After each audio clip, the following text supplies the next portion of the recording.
Hello दोस्तों, happy new year to all of you.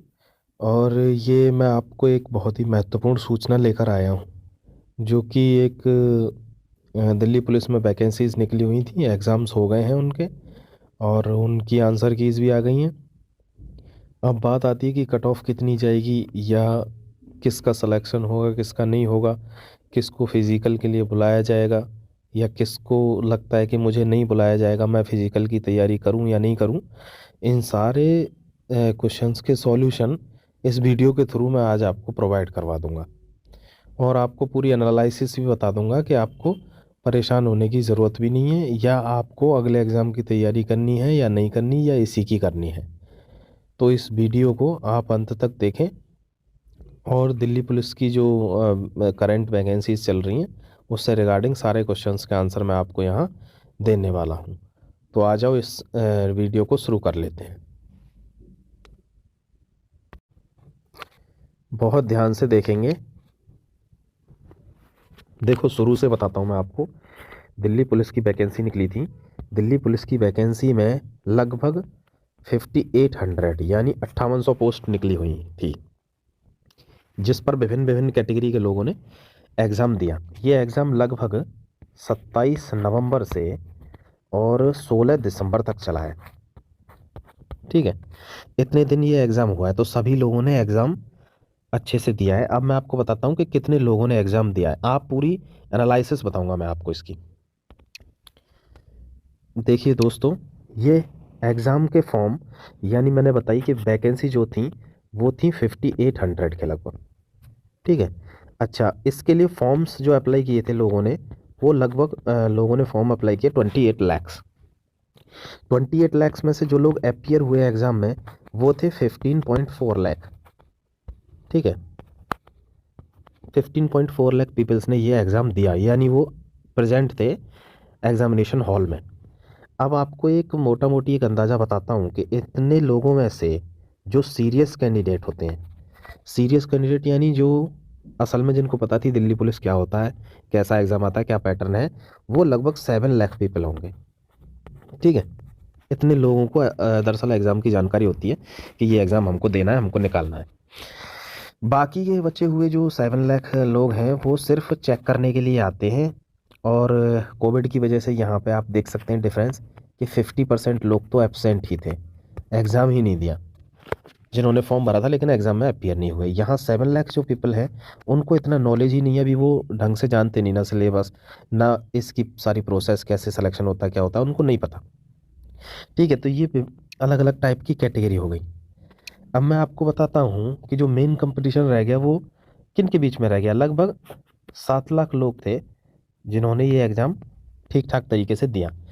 अब इसमें क्या है दोस्तों, वैकेंसी तो थी 5800। ठीक है, सभी कैंडिडेट्स के लिए। अब इनके लगभग 15 या 12 गुना लोग वो बुलाएंगे। तो उन्होंने डिसाइड किया है कि वो फिजिकल और डॉक्यूमेंट वेरिफिकेशन करवाएंगे 70,000 लोगों का। कितने लोगों का? 70,000। तो अगर आप थोड़े से स्मार्ट हैं और आपकी स्ट्रेटजी और मैथमेटिक्स थोड़ा ठीक है, तो आप ध्यान करेंगे कि आपकी वैकेंसी 5800 नहीं है, वैकेंसी आपकी है 70,000। यानी आपका जो लक्ष्य है वो है 70,000 में जाने का।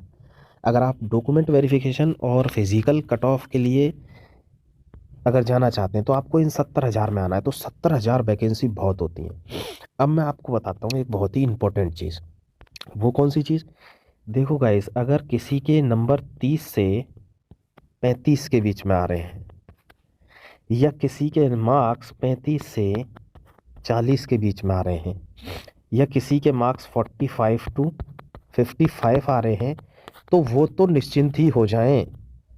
ये वाली कैटेगरी तो एकदम निश्चिंत निश्चित हो जाए कि भाई हमको तो आराम से फिजिकल के लिए बुलाया ही जाएगा, डॉक्यूमेंट वेरिफिकेशन होगा ही होगा। लेकिन ये जो दो कैटेगरी है, 30 से 35, 35 से 40, इनके लिए मैं एक इम्पॉर्टेंट इन्फॉर्मेशन आपको दे देता हूँ। देखो गाइस, एग्ज़ाम क्या था, कोविड की वजह से आपको सिर्फ 4 महीने का टाइम मिला। एसएससी ने दिल्ली पुलिस का एग्ज़ाम बहुत जल्दी करवा लिया। ठीक है, लोग सोच रहे थे ये पोस्टपोन्ड होगा, लेकिन ऐसा नहीं हुआ। गवर्नमेंट ने कोविड के अंदर ही करवा लिया। ये 4 महीने का आपको टाइम मिला, तो इतना लोग पढ़ भी नहीं पाए ठीक से। फिर क्या होता है कि गाँव के लोग होते हैं वो रेस वेस करते रहते हैं, साथ में पढ़ते हैं, तो उनका कुछ लोगों का फिजिकल अच्छा होता है, वो रेस में काफ़ी अच्छे होते हैं। लेकिन उनको मैथमेटिक्स रीजनिंग ये सब नहीं आता, छोटी मोटी जीएस याद करके जाते हैं, और उसमें अगर जीएस थोड़ी टफ आ जाती है तो फिर उनका मार्क्स का जो रेशियो है वो बहुत नीचे चला जाता है, डाउन चला जाता है वो, इसलिए कट ऑफ भी बहुत डाउन चली जाती है। कुछ लोगों का क्या होता है कि उनकी ये तो अच्छी होती है, यानी जो मेंटल एबिलिटी है वो अच्छी होती है, वो मार्क्स तो ले आते हैं 50+, लेकिन अब जो 50+ मार्क्स लिया है लेकिन उसको फिजिकल में तो दौड़ा ही नहीं जा रहा, तो यहाँ भी दिक्कत है ना। इसलिए आपको पूरा मौका मिल सकता है 70,000 में आने का, अगर आपने किसी एक पार्ट पे अपने आप को मजबूत कर रखा है। ठीक है, अगर आप एक बार 70,000 में आए तो आपको फिर आपका दारोमदार उस पर्टिकुलर प्रोसेस पे आ जाएगा कि जैसे मान लो आपके नंबर है 30, 1 मिनट गाइस, जैसे ध्यान दीजिए आपके मार्क्स हैं मान लो 32, और आपको ये ऐसा इस बार पॉसिबल है कि कुछ लोग बिल्कुल क्वालिफाई ना कर पाए तो आपकी सेकंड लिस्ट लग जाए, और सेकंड लिस्ट में 30 to 40 या 25 to 35 वाले स्टूडेंट को बुला लिया जाए कि भाई आप डॉक्यूमेंट वेरिफिकेशन के लिए आओ, हमारे पास जो रिक्रूटमेंट है वो लोग पूरे नहीं हो पा रहे उसके हिसाब से। तो अगर आपको कॉल आ गया और आप चले गए, तो उस वक्त पे क्या होगा दोस्तों, जिनके 32 नंबर हैं उनका फिजिकल इतना अच्छा होना चाहिए कि वो फिर वहाँ से निकलने की गुंजाइश ना रहे, यानी आप सेलेक्ट ही हो जाएं। समझ गए? तो इसलिए जिनके 30 से 40 के बीच में मार्क्स हैं उनको बिल्कुल भी परेशान होने की ज़रूरत नहीं है। क्यों नहीं है? चाहे वो कोई सी भी कैटेगरी हो, SC ST OBC या UR अनरिजर्व्ड जनरल वाले लोग, परेशान होने की ज़रूरत क्यों नहीं है? इसलिए नहीं है क्योंकि अगर आपको मौका मिल गया, 70,000 वैकेंसी बहुत होती हैं, अभी एग्ज़ाम भी थोड़ा टफ आया है, इतना इजी नहीं आया है एग्ज़ाम।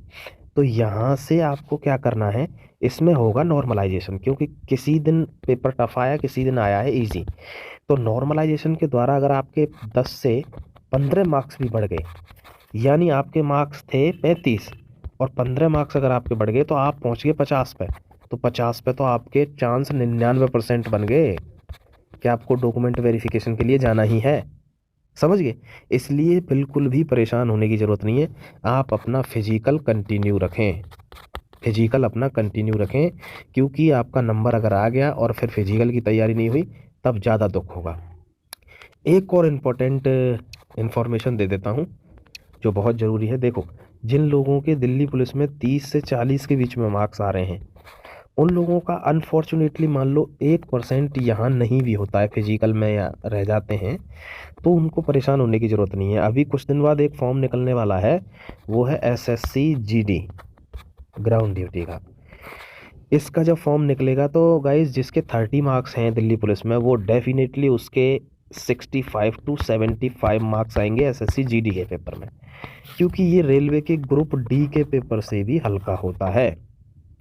यहाँ अगर कोई 30 ले आया मतलब यहाँ पे वो 70 लाएगा ही लाएगा, तो आपका सिलेक्शन होना ही है। इसलिए किसी को हताश या निराश होने की ज़रूरत नहीं है। ठीक है, और भी जो जो कट ऑफ जो प्रेडिक्शन उनको मैं आपको ज़रूर बताऊंगा नेक्स्ट आने वाले टाइम में। ठीक है, तब तक के लिए अपने फिजिकल पर पूरा फोकस रखें, ध्यान से जो है रेस करें और अपनी तैयारी करें। तब तक के लिए थैंक यू, धन्यवाद।